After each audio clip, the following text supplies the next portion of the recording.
Greetings. Today was the end of my first quarter at Watch Technology Institute. I'm dog tired right now, but I've wanted to make this video for the past week. So I'm going to give it a go and see how well I do. It's late at night after the last class of the quarter. So if you had been in my class, what would you have learned this quarter? Well, we spent 6 days on movement, disassembly, lubrication, and reassembly. The rest of the quarter, which means 11 weeks, was spent on manufacturing. In the beginning, some of the class grumbled in a good-natured way about how this seemed more like a shop class than a watchmaking class.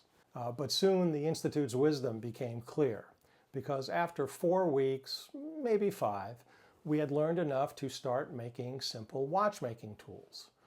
And by the end of the quarter, we were making Horia tool anvils and pushers and pocket watch winders, including doing heat treatment of the steel. So, instructors with decades of watchmaking experience knew what we needed to learn and in what order.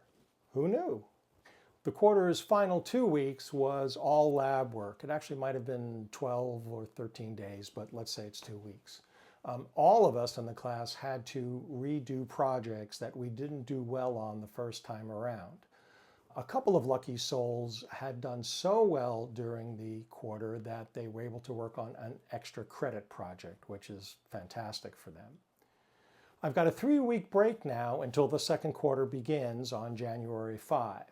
The Seattle Colleges uses Canvas, which is an online grading student communication system. And according to Canvas, the average of all my assignments in the class is an 83. That'll be converted into whatever Seattle College's grading system is, 0 to 4.0 or whatever, and I'll get that officially sometime in the next 3 weeks. Given my difficulties in learning everything and just how terrible some of my initial work was, I'm sure the class instructor went home and cried on some nights after grading my work. I am thrilled with that grade. Since the last video, the first big event was that I lost one of my instructor's personal tools. It was a bit for a Bergeon hand setter. It was a piece of plastic about 8 millimeters long and, 4 millimeters wide. This was, as they say, not a good thing to have happen. I was looking at his bits to get the measurements I needed for the hand pusher project. Basically, I was going to make bits very similar to the ones that he had. I removed it from its holder and I thought I had put it back, but apparently I didn't. I totally screwed up. So he asked me to manufacture its replacement, and this was a totally reasonable request. Well, I struggled with it all day. In the last hour of the day, he took pity on me and took over my lathe and showed me how to do it. And it took him a total of 30 minutes start to finish. But I learned a huge amount watching him work and asking him questions, and he explained what he was doing each step of the way. So that was very good. He was more than nice enough about the entire episode. Next time I borrow one of his tools, I'll be extra hyperatomic careful with it, as I should have been this time. I then got back to making my hand pusher stylus, bit holder, and the end bits. The bit holders are designed to be identical to the ones used in the Bergeon 6012, which I hope to buy someday on eBay. It was a fun project, and I turned it in last week and got it back with the feedback that the plastic nibs didn't conform to what he wanted, and I also had to make more bit holders. This was not good news 2 or 3 days before the end of the class, but hey, that's the breaks. I got that done yesterday, and all's well. And now I have my stylus, my own Horia bits, and that's great. The next project after that was making winder tools for pocket watches. With some kinds of pocket watch cases, the winding stem detaches from the movement when the movement is removed from its case. So these tools are threaded steel parts designed to mate with the hand stylus pusher so that you can, insert them into the case and wind the spring. We had to heat treat the metal. Here's a classmate of mine, Tuesday, doing hardening of one of her pieces. She likes using boron. You heat it up till the boron is bubbling in a uniform color, and then you quench it in water. You're about to see that. A lot of other students like it too. And there you see it, it's quenched and all the boron stuff flakes off. Me, I prefer not using boron and using an oil quench instead. After hardening, I placed my parts in a carrier to insert it in the kiln for tempering. They came out a very dark blue because I didn't sand them after hardening.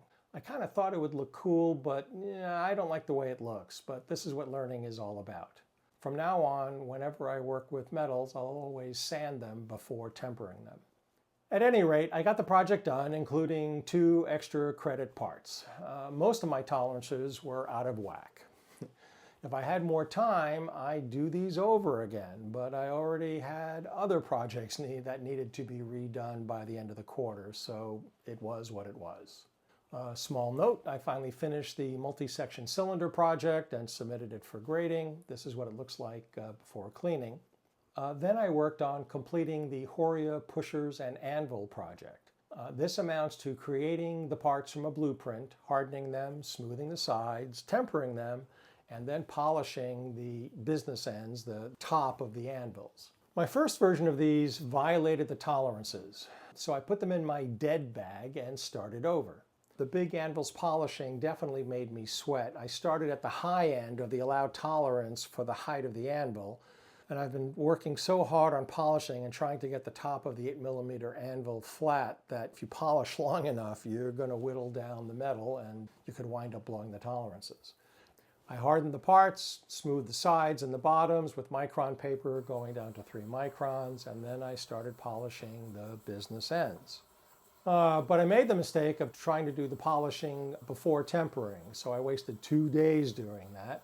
I recovered by doing the tempering and then taking another whack at the polishing. So the first big news I have to share is that I experienced 3 days this quarter where I didn't have to restart my work. Normally, in every single class project, I make some sort of fatal mistake and I have to restart things. Like I'll get halfway done and then screw up the length of a section, or I'll get 3/4 done and then I'll overshoot a tolerance at the very last section and I have to restart everything all over again.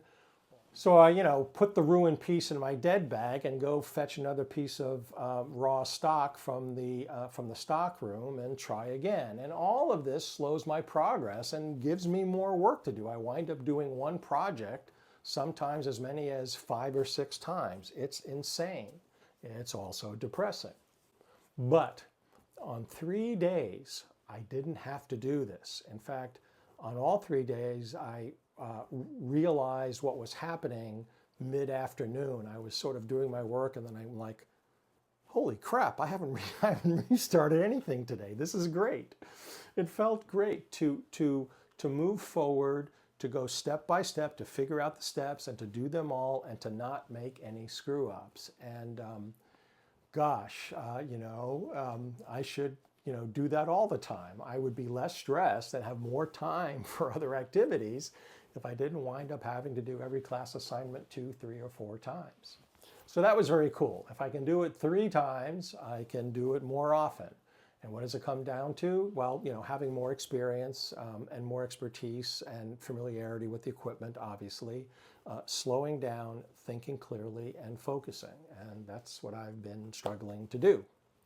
Another epiphany I had was that I probably should refrain from buying anything for my personal watchmaking for the time being, possibly for, the next year or so.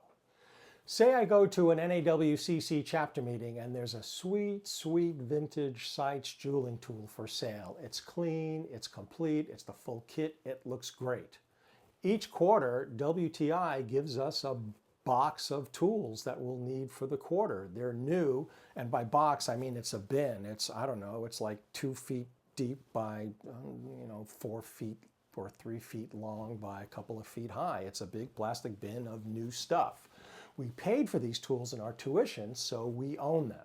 They're Bergeon, Horatec, or others of a similar level of quality. They're primo tools. So I shouldn't buy that Seitz vintage jeweling kit because you know what? At some point I'm getting a new Bergeon jeweling kit from WTI or through WTI. Now, I generally prefer vintage tools to new tools, but I don't need 2 jeweling kits.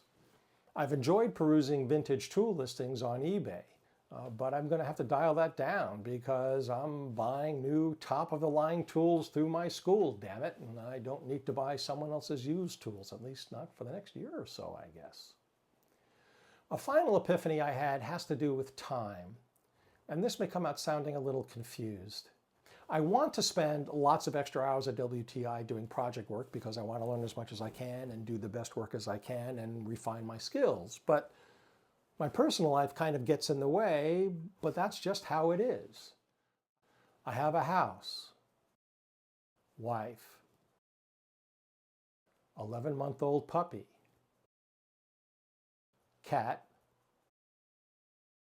cat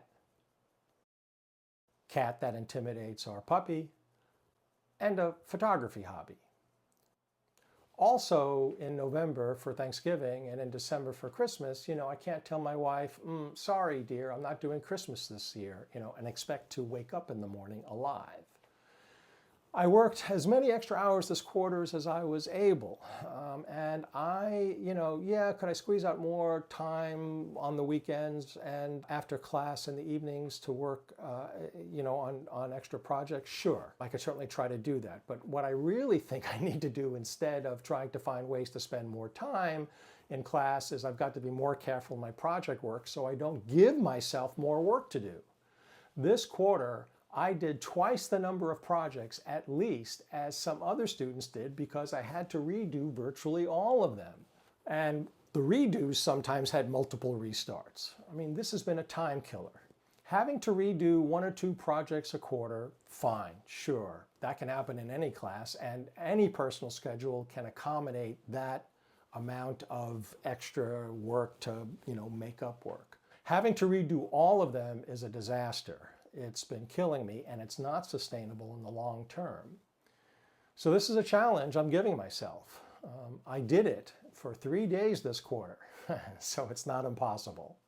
The class was, I would say, pretty stressed about finishing projects by the end of the quarter, but hey, this is college. That's life in the big city. But we all kept in good spirits about it, and we supported each other in the final push. And this was wonderful. There's no comparison here to the toxic environments that I sometimes encountered in tech. I've got a little less now than 3 weeks until the start of the next quarter. In this period, I'm going to get into Christmas and do some photography work and also some personal watch work. And then I'll dive into next quarter. Happy holidays. That's all I have for you today. Till next time, take care.